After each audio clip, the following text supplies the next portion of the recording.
welcome to Carlie's Couch. Thanks for listening. Thanks for leaving reviews. Thanks for the 5 stars. Thanks for all the love. We appreciate y'all. We appreciate you. And shout out to Nanero for all the comments. We appreciate you too. I was just thinking about her too. Yeah. She don't be listening every week, but when she does listen, she listens to 10 episodes at a time. Shout out to Nanero. And leaves us comments. We appreciate you. We like to interact, so we appreciate when you guys engage with us as well. Speaking of engagement. What we talking about today, Lex? Today we're talking about balancing the use of social media without losing your sanity. And I think social media is something that we may feel like we need to use. Some people don't. We talk to people and they talk about taking breaks and talk about needing to step away from it. And I feel like we see a lot of negative articles about social media. Carlie, why is social media something that we have such like a love-hate relationship with? I mean, I think because there's such great things on both sides. Like, I think there's a lot of business opportunities. Like, we met on social media. Like, there's a lot of awesome things that can come from it, and being social and sharing and people getting discovered, like you see on YouTube and doing different things. But I think also it can become a very negative thing if people aren't aware and conscious of when and how they're using it.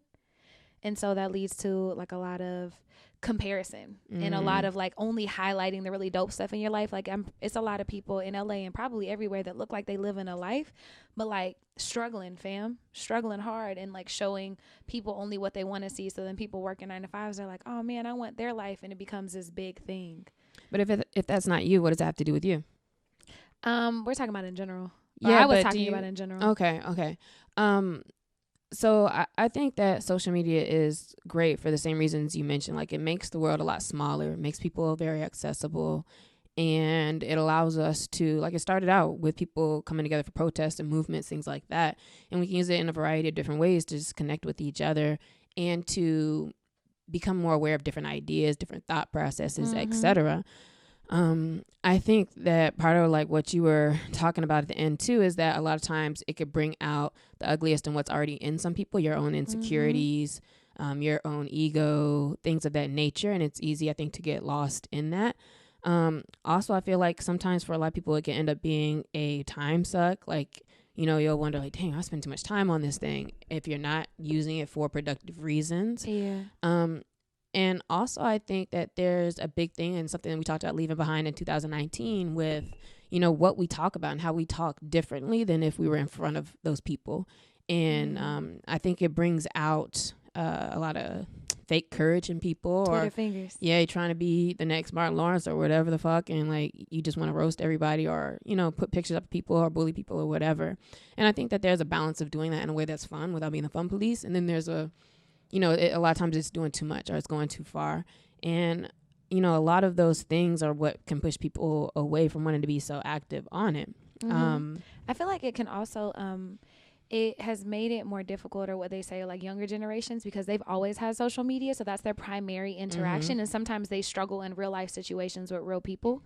Because if you think of most of your interactions being like online, and then you are awkward or socially awkward or getting anxiety disorder like around people.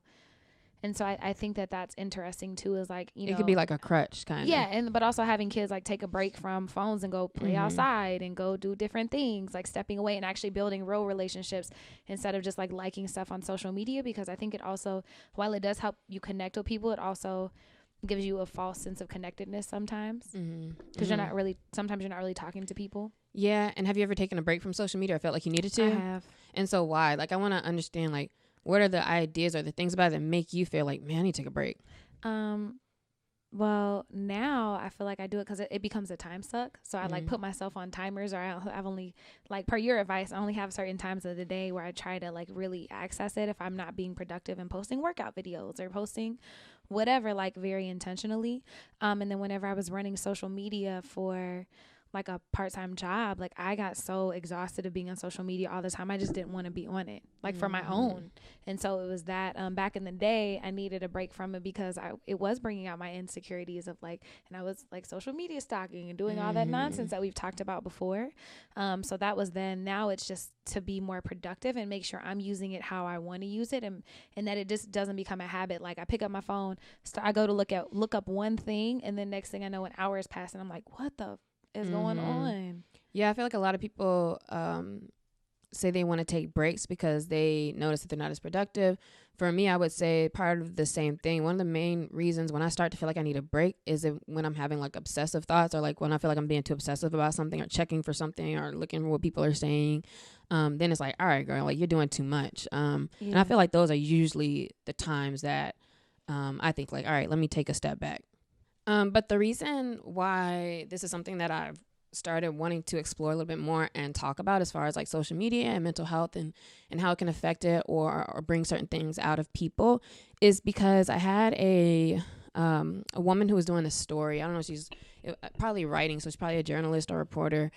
And she had sent me an email saying, hey, I'm trying to do a story on influencers and, you know, who have a platform of social media addiction, or who are bringing awareness to things of that nature. And she saw that I worked with a startup that is creating a platform for influencers, and that my work is in a lot to do with social media. And so I hit her and I was like, yeah, I actually can't think of anybody that stands out who has the actual platform, which kind of made me think about the fact that there's a space for that. But we kind of had a quick conversation where it's like, yeah, you know, a lot of influencers, that's what they depend on as far as developing content and creating opportunities with brands and sponsors for them to put that content up. So they need social media. But I think that there's also so much conversation around mental health. And she's like, yeah, I can't find anybody who is talking about the mental health parts of it outside of like from an academic type standpoint, which is what you'll find, like Googling this stuff. You just see a lot of stuff from like Psychology Today and, you know, people just saying, hey, take breaks from social every once in a while, things like that. But I think it's important to think about how you can use social media without it taking over. And I think that's an important discussion, and something where we can be self-reflective around how we use it, and also where we can make certain adjustments so that it's not that. So that's interesting. And I'm just thinking, because I do have some friends who are full-time Instagram influencers. Like, that is a thing. And like, that's what they get paid to do from brands. And I'm like, I wonder, like, how do they maintain, you know, that separateness that you're talking about, to where it doesn't take over when it very much becomes a job? Or if you need it. I mean, if that's their job, you can look at it as a job, right? So like, that's part of what I'm going to recommend later, actually. But what is it about social media that does make you feel so sucked in the first place? Well, I think on a scientific level, the way that our brains are set up, it's like it gives us rewards and instant pleasure. So you're posting photos or tweets or whatever, people are liking it and responding, and it's like, oh yeah, like people are cheering for me or telling me congratulations or whatever. And so it gives you these like boost of endorphins. But I think the way that they set things up is like gamification, so it becomes just so habitual. So scientifically, like, that's one thing. But I think another Okay. No, go ahead. I was going to say, what does it look like when you pick up your phone? Like, technically, what do you do when you're going on social media? Oh, I pick up my phone, and then I'll scroll over to the page where I have all my apps, because I have all my social media apps in the same thing. And then just click into whichever one that I was. I mean, how do you use your social media? When you log into Twitter, what are you doing? Twitter is just tweeting most of the time. I just kind of scroll a little bit, and then I'll see what's on the timeline. Or if I'll normally just log in like, oh, like this lyric or this thought or this thing happened. Like yesterday, I went to the DMV. First of all, did you know that AAA has DMVs in them? AAA? Yes. Like AAA branch locations. If you're a member I've of never AAA, been in a AAA. So they have many DMVs, and they're so much nicer and kinder than regular DMVs. So I had to tweet about it because I was so excited. So I logged in, I tweeted about it, got off. But on Instagram, a lot of the times it'll be to post stuff for Carlie's Couch or for Holistically Dope or for whatever. So it's very intentional on Instagram. When it's not intentional, I'll get on Instagram and just start looking at stories and start scrolling on stuff. Yeah, you consistently put your phone down when you're here, and like every time I walk by the table or see your phone, it's like stories are just going. So first of all, she ain't even watching y'all shit. But I'm like, I guess you just put it on, like you just actually watch them. I literally never watch a story hardly. I watch, but yeah, you just have them joints going. Yeah, well, see, then that's normally an accident, and I don't want people to think. But there are certain like people that I see all the time that pop up, like Whitey and Lala, and like a lot of people that I see their stories all the time. But I'll just like scroll for a little bit. And then I follow a lot of physical therapists. And so I'm really interested in helping people's bodies feel better whenever they're working out and functional movement patterns. And so I actually start researching a lot for those and recipes. But most of my time on social media, I would say, is probably not productive. It's scrolling.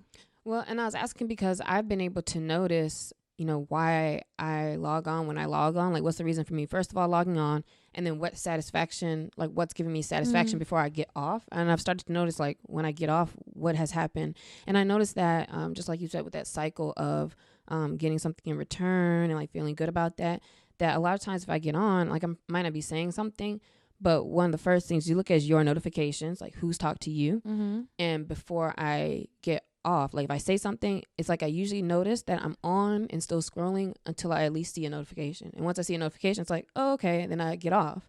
And so I notice that it's like I'm waiting for an interaction or something. Or once I see that there's been an interaction, then it's like, oh, okay, like I feel like that's the end time of that session. And so it is like you're looking for, like something coming back to you. And now like I'll feel good or put my phone down and, maybe do something else. Cause it's like, all right, like that was a successful session of being online, if that makes sense. So I like started kind of noticing that. And then of course, like most people are aware now that, the way they build a lot of these platforms are intended to keep you in like that and to have you wanting to see more and do more, like, and like sit there and scroll. So part of it is due to the tech, and then I think a lot of people have like more addictive personalities, honestly, and that everybody's different in how we are able to choose to really be on there or choose not to. So I don't think it's a fully blame the tech thing when I see a lot of people complaining about social media per se. But there is this thing with social media, I think, where, sometimes when I have conversations, it does make sense where people are like, yeah, but it does bring out more foolishness. And it's almost like we're saying it's okay because it keeps getting more and more. For example, when I say stuff like that, I'm thinking about people who are making viral videos of licking ice cream and like doing dumb shit like that. Like, I feel like a lot of those things are coming from the fact that we are giving it that space. And so, when, like you mentioned, a lot of, not even super younger people, but a lot of people who have grown up filming themselves or being in this era of being open online, they're kind of like used to it. Like, this is like the show of their life type thing. And I think it's a different aspect to it, and which is why I think it's really important to focus on a lot of social media responsibility, especially with younger people, for sure. So like all of these things for us, we may not have as much problem, or we might be saying, oh, we want to be more productive or whatever. But when I think about a lot of the younger people or people who use it extensively, I'm thinking more so about them protecting their reputations or them not hurting other people. I've seen people lose opportunities of scholarships and stuff like that because of things they say. We've seen a million times people who've gotten fired from their job because they said some wild stuff. For being racist. Yeah, and if you're racist, fuck you. But like, overall, it's just like being careful about what are you on here to do.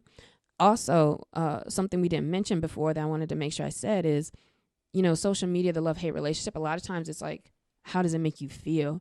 And regardless of if I'm saying anything or not, I, a lot of times now lately, feel more, as I'm scrolling, disappointed or sad or like, ugh, like yuck, like upset, and not like that I'm saying like mad per se, but it's just like, this shit is stupid. That's what I'm starting to feel. Or like it kind of puts it down on me. Like, yo, I'm not getting anything out of this. And I think that's part of when I'm like, all right, I need to take a break because this is not, it's a negative feeling when you're seeing what people are talking about. I think that's a good self-check though with social media and with anything. Like, notice how it affected your mood after. And I feel a little drained. Like, after I spend so long on social media, I'm like, oh my God, why am I here? And then it's like, oh damn, well, I'm here because I'm. But do you feel like you're addicted to it? Absolutely. Like, habitually picking up my phone, like, for sure, and opening it, but I'll catch myself. It's a point. I think I'm addicted to picking up my phone to go into anything. But then now lately I've been catching myself like, all right, that's not what you're doing right now. Put that back down. But definitely picking it up for sure. Yeah. So I was looking at the stats on it, and very few people are actually like really, really addicted. Like, as in, and those are people, they have a name for it now, social media anxiety disorder, because it's already anxiety disorder. But now they've termed social media anxiety disorder, like you're literally like anxious, you're like in a cold sweat, stuff like that. Like, if you can't check your stuff and like you cannot be separate from it. So I'm sure if somebody was like, hey, you can't log in for a day, you'd be like, whatever. But there's another term that's problematic social media use, which is probably more like, what we can say we fit into. Whereas like maybe we're not super, super addicted. We are for sure addicted to tech, to picking up our phones. And I think that's something to be aware of, which we'll talk about too. But for the most part, it's probably just like, all right, man, like what am I really getting out of this? How can I use it better? Or how can I just make sure I'm not feeling negative? For me, it's kind of like, how can I make sure it's a positive experience? It's what I'm looking for, I think. No, that makes sense. I would definitely say I fall into the problematic use, because it's like, why am I here? And I've noticed it's excessive. Yeah, like, why every time I stand in line, I got to pull my phone out or do whatever, and I feel like I'm missing out on things. So making a conscious effort to at least think about why I'm doing it. Yeah, and even with problematic social media use or excessive use of it, there's still like bad things about it. And we've mentioned these things before, where it's like, I've fallen down in the middle of the street because I was on I ran into a fucking pole, y'all. Dead ass the other day. I ran into a pole. I think I had a dent in my forehead and I had a hat on. So I ran into the pole so hard that it like went through the front of the cap, and like, I was just like, doom, like a cartoon. And I immediately started laughing and looking around like, oh shit. Like, I know somebody's seen that from their apartment. I was just up the street walking home, and I was like, I cannot believe I did that. And I'm glad you okay, bro. And I wasn't on social media really. I think I was picking up my phone to text or call somebody or something. But it's just like stuff like that. Like, that's so stupid. Like, you're not paying attention to a pole in front of you. So that's a real life example that's like 2 days ago. But I've fallen down like in the middle of the street because I'm like looking at something, or like when you're driving and all of a sudden you like look up and you're like, oh, like hit the brakes real quick. It can impact your buying decisions, when going back to your thing about comparison, when you're seeing people and like, dang, everybody else is doing all these photo shoots on their birthdays. So like now you want to try to do stuff like that. I'm not saying that's necessarily a good or bad thing, but that's how it affects you, making you feel like you need to show particular things or do particular things, have a particular thing. Yeah, I think that's the difference. If it makes you feel like you need to act outside of what you would already want to do. Yeah, like you have to do this. Like, oh man, her 30th day was in the Bahamas, so now I got to go to somewhere else to show off and show out. And it's like, it's cool to go and want to take pictures, but if the purpose is to impress other people, like, I challenge you to think about that. Yeah. What are some other signs and things that show like you may be doing too much or that you need to check your use? I would say if you get obsessed, and it's funny with the likes, like not being able to see them anymore, I wonder how that affects people. Like, I remember I was somewhere when you'll still be able to see them. Huh? Come on, Instagram? No, yeah. We can, but like somebody else can't see them. So I said, I wonder how that affects like comparison and things. But for example, like I know someone, I was at a pool party or something in Dallas, and these girls are having a conversation. And one of them was like, man, if it don't at least get 200 likes, I have to delete it. And I was like, oh, I like never thought about that. And then I started looking at the likes on my pictures like, Yeah, you never see when like you'll see something on your timeline and you like it or scroll past whatever. And then the next day you see the same thing and like, all right, dog, like... I'm not finna like the shit again. Like every time, like I'm not doing this. And so I think if you feel like you're doing things for validation, if you are posting pictures to get those likes, and I mean, it's cool to post pictures. I'm not judging that. I post pictures on my you want people to Instagram. Like your stuff. Exactly. But like if that's your purpose, and if you feel inadequate, if it doesn't get a certain amount of likes, or if it doesn't get that, like I think that's a sign that something needs to be addressed. Okay. I think a big thing is if you're using it as an interruption, like, and I used to do this all the time, I probably still do sometimes, but I've been better about giving people more focus in front of them. But if you're always picking up your phone in the middle of somebody else talking, or my bad thing is when I'll turn on something on TV, like a show, and then I'll immediately pick up my phone. Actually, a story from that, like a couple weeks ago too, is that I started The Mandalorian or something. And I was like, all right, I'm going to pause it while I do other things. So I really want to like let my watch time be my watch time. Yeah. And that joint was sitting on 13 seconds for like 2 hours because it was still on Lucasfilms, like at the front. And I was on my phone and I was looking at something or typing. And I was like, all right, cool, push play. Then I was like, oh no, let me stop. And like started doing some other stuff. And it literally was like 2 hours later and I still didn't even watch the show. But I just noticed that I tend to start something and then I start getting on my phone too. Like, why am I trying to do so much at one time? It's just too much. I think another one is whenever you're always missing out on the present moment because you're in your phone. Like well, how do you know that though? Or like how would you? So I would say like if you're out with friends, measure it. And let's say you're out with your friends and we go out, we have dinner, we go out after, and I'm on my phone like 80% of the time. It's like, you're not even here, dog. And I don't be mad because like I check my phone often, but it's like if I'm not even able to engage in conversation with you because you looking at your phone the whole time, I'm like, bro, come on. That totally happened to me. I used to be way worse. I'm really bad at this, especially in my DC years, because at that point, so that was a time in my life, I would say, I don't know, between like 2013 and maybe 15ish, 16, like as I slightly came to LA, that the people online were my better friends than real people. And I was more connected. I was having more conversations. I was talking to people online a lot more than these people anyway. Like they knew more about what was going on with me than the people I was with. So I would always be out, but I still want to talk about what I'm doing or talk to these people because they're the ones who are my actual air quote friends at that point. And then since then, it's like totally flipped to where, and I think like a lot of stuff has happened, and I feel like we mentioned this before, but you know, a lot of stuff happens where you're like, yo, you know, I don't really know these people. You see stuff coming out about people. You see how, you know, the conversations all of a sudden it's like, yo, all this is negative. Like really we're like grouping up and being cool off of like roasting or whatever it is. And it's just like, I don't know, it's not the same anymore. And as I've invested more in, you know, offline friends, and like I noticed that I had totally lost interest in real people. So I think that's a big thing. Like if you're lost interest in talking to the people around you or calling your friends or talking to your friends. When I had done a social media break before, I wrote the notes on like what did I do or how did I feel? And I just noticed that I had more affinity to like, let me text my friend who I never talked to, and she's not really online like that. So I'm like, let me text my friend or let me call this person. And I noticed how much more I like felt like, all right, I want to connect people, but if I can't get online, I'm actually calling people. And I was actually having good conversations. And I was like, man, yeah, like it felt like something that I wasn't really necessarily feeling about like that. So yeah, I think that's very important. That's a big, big sign. If you're like really on your phone, if this is more interesting than what's going on around you, that's something to think about for sure. Yeah, and maybe it's changing your environment so you don't feel the need to escape or to be somewhere else. I think another one is one too, yeah. Is like lying about like the time that you spend on things. On like Twitter and stuff.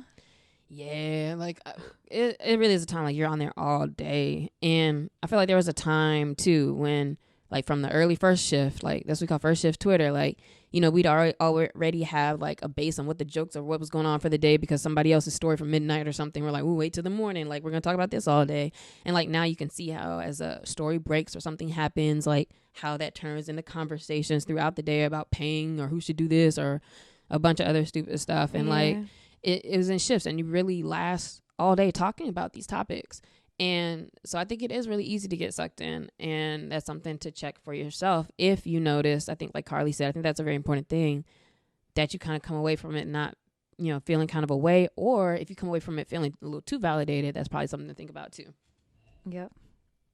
And so we mentioned social media influencers, so I kind of wanted to have a conversation about that too. Like, okay. And not that I want you to say it, is it wrong or right, but like, what is your thoughts on, you know, that field and the way our age is now, how there's some people who really depend on social media for their work. Do you think that it's a problem to want to be in that world or to want to be that person?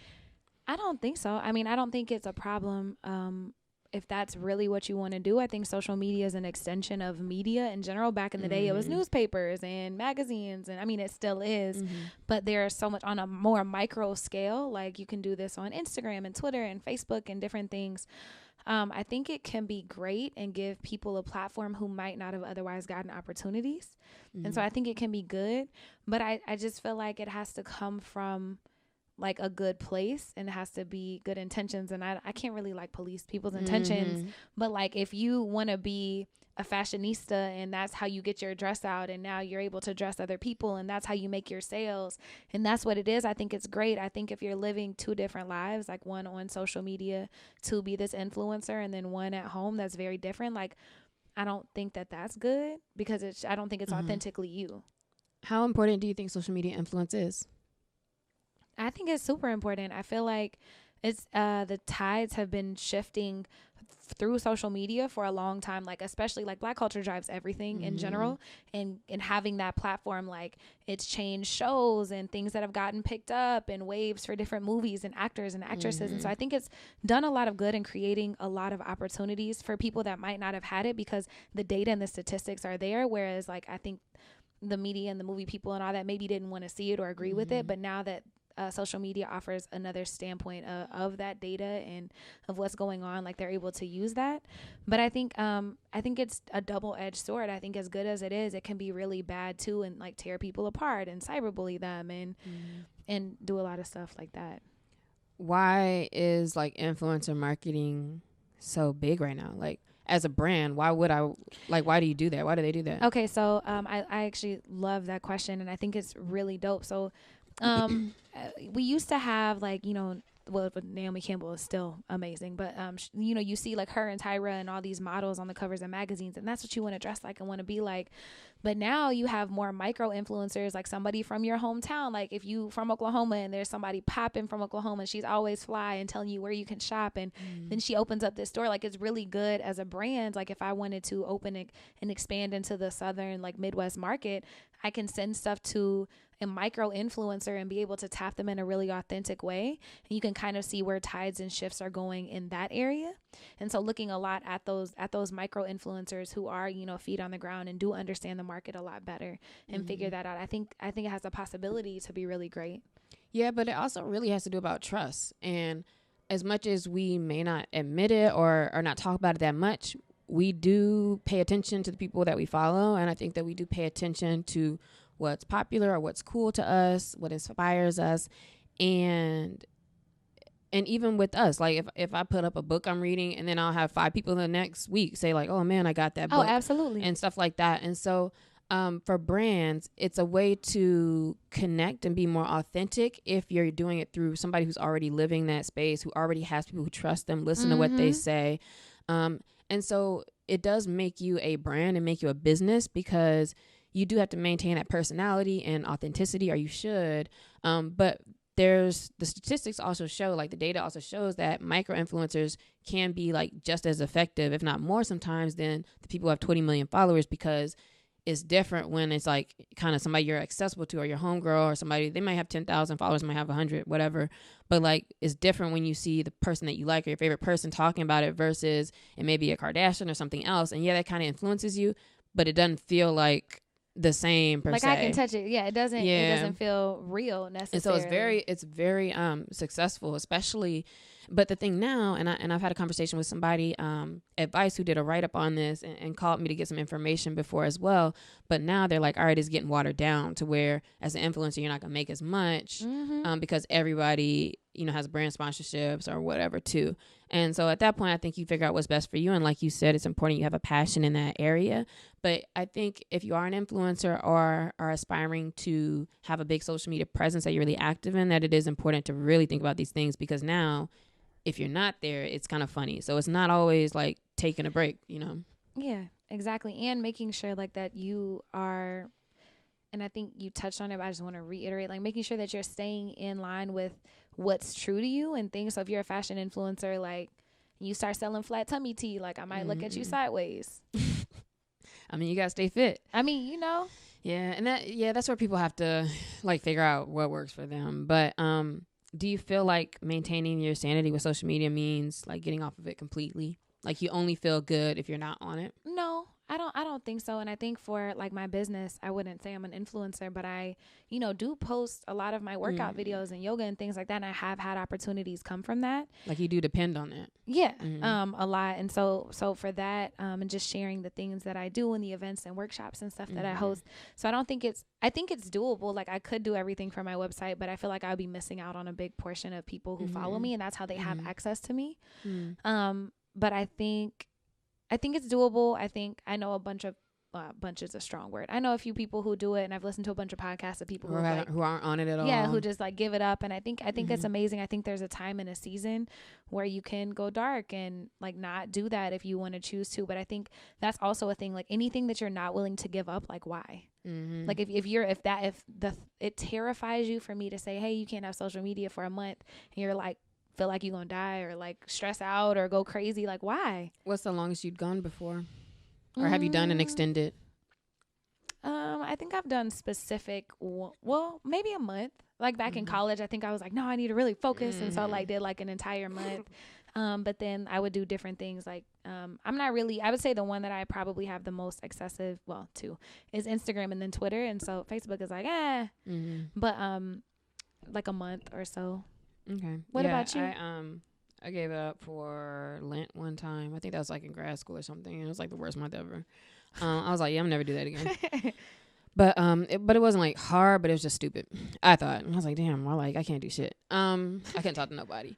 But So for a lot of people though, like Carlie's saying, like your brand does depend on it, and you do get wins off of being on social media. Not even just saying like it has to be just about work per se, but just with whatever you're trying to build around, whatever you want to be a thought leader or like, you know, this is your field type thing. There's a lot of good things that come out of it. And so we're going to talk about some ways to maintain your sanity and still have a good, healthy social media presence, especially if you're trying to establish yourself in those spaces.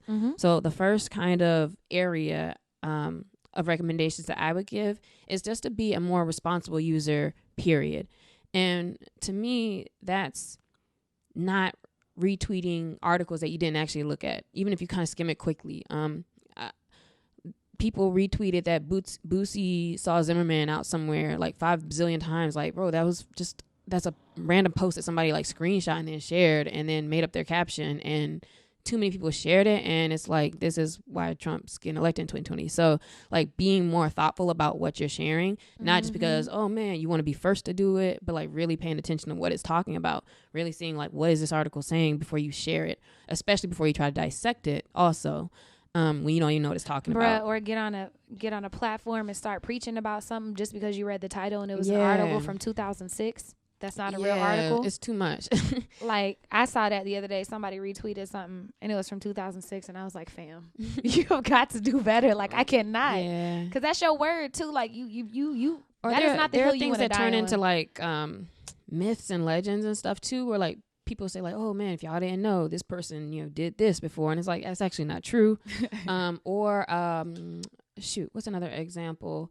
Another thought too is that if you've noticed, a lot of the like joke type tweets that go viral, you can copy and paste that in your search, and you're gonna see 5 zillion of the same tweet. Like, and so people will take an image that somebody else had or like a screenshot and put the caption like it's something that happened to them, but it's like, it's really the same things being regurgitated. And so a lot of it is like, it's just content that I'm just seeing like that's not really yours, and you're trying to like force viral effects. Bruh. And I just don't really care to engage that much with those. Somebody stole a picture of somebody's mama and did that. I saw them like going on, and I was like, see, and make a whole story about it because they know it's going to go viral. Because then it went viral, and the person was like, you are weird. That's not even your mom or your kid. And that's another thing. That whole story's not real. Yeah. Like another part of being more responsible is being thoughtful about like sharing other people's pictures and videos. First of all, that's weird. But second of all, like, I do see a lot of videos, and we talked about this, like 10 things to leave in 2019 is, you know, sharing pictures and videos of people without talking to them or trying to make fun of them. Like, please stop videoing people in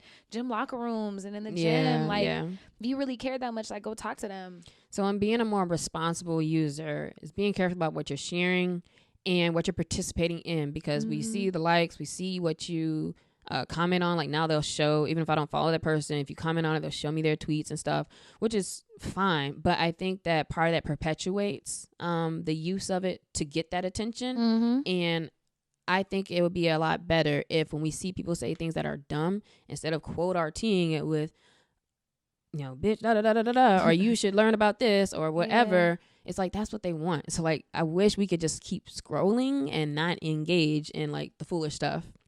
The next thing I would say is to be a pickier user.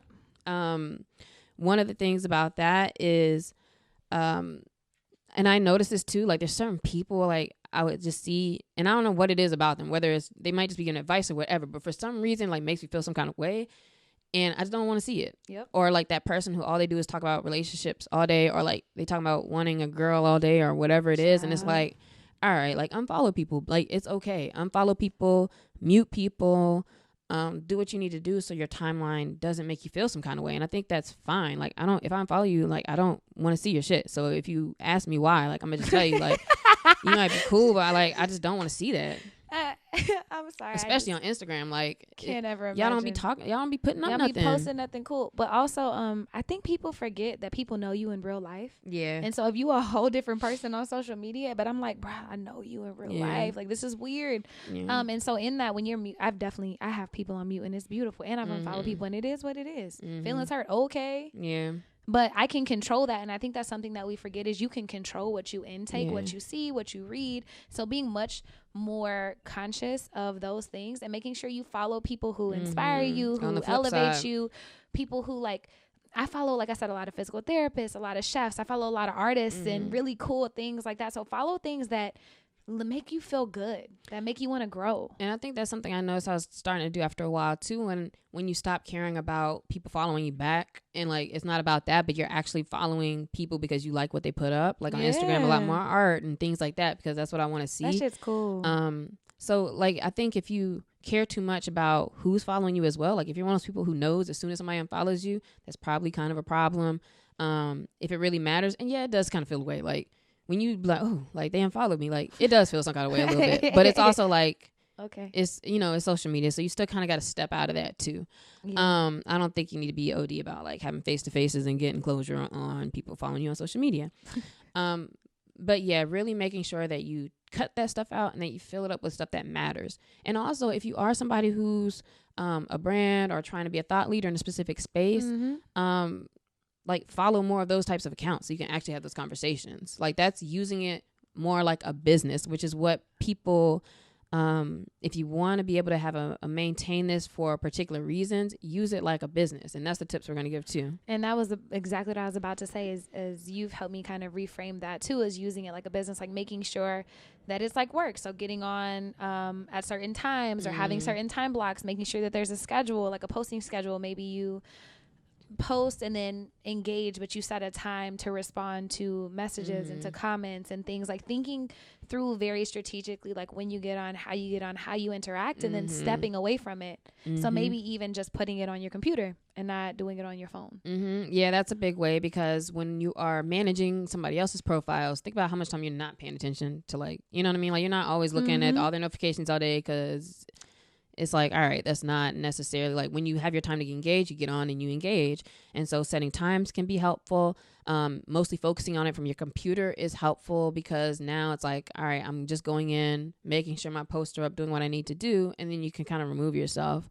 Part of that too is just cutting off the notifications. Like I don't get notifications for any social, that's my social media on my phone. And so when I go to pick up my phone, like that's when I'm gonna take that time to do social media stuff. I ain't had a notification since never, because I hate them and they stress me out and I don't like them. My phone be on do not disturb or silent most of the time. But it doesn't stop it from being in my hand, which is funny. Right. So like we still pick it up. So, but I think it's a lot less than if you get a buzz every second or whatever, and then you're picking your phone up for sure. Or when you post something and then all of a sudden you get a lot of the whatever notifications, like that could be like a always on your phone for the rest of the day after that. That's how I heard. Another one, and one of the most important ones I think, is like to be more social outside of social media, like to be more social when you're offline, like trying to be present with friends, or texting those friends that you haven't talked to in a long time, calling your parents or whoever, like you know, just making sure that you're creating, you know, and building and fortifying real relationships with people. Yeah, and there was something you said earlier too about maintaining relationships on social media, but also consider that you can take a lot of that social media like relationship building you're doing and do that offline, like and you may if you go to more things or mixers or house parties to where you're still meeting weak ties, and the theory of weak ties is that you're going to get more things from the friends of your friends than from your friends. So like you're more likely to buy a car from your friend's friend because they're like, oh yeah, I know a person, than you are from them. That's what makes social media and these connections valuable, because it leads you to more resources and stuff. But if you get out more and really try to create these relationships, that then makes it so that, yeah, when you connect on social, you know, you're kind of seeing what each other is doing, but it's not based in just social media. Like you can have a feel for like who people are. And you never know what could come from it. Maybe a podcast. Yeah. Like Alexi and I, we met on Twitter. Yeah. I mean, I got a lot of ones. I got speaking gigs. I got clients and all kinds of things from being online. But the reason why that happens, and the reason why people call me, or then they reach out to me or whatever from my website or whatever, and because what they say is, I like the way you present things online, and also because they see what I do. And so it's not necessarily that they're just like, you know, saying, hey, can you do this, or reach out to me like for nothing. So if you're having those conversations around what you do, and I'm by no means am I saying don't have any personality, or I like have regular conversations online too, but do it from that angle to where like this is what you do, so people are aware, so that way when you're making connections, you can make it make sense and make dollars. Yeah, no, I love that. So in one of our other episodes, we talked about being seen by yourself, and I don't remember which one it is. I think it was like a little caveat we kind of got to. But that's one thing I think that overall I realized, like, you know, I'll feel bad being on social media. It's really negative.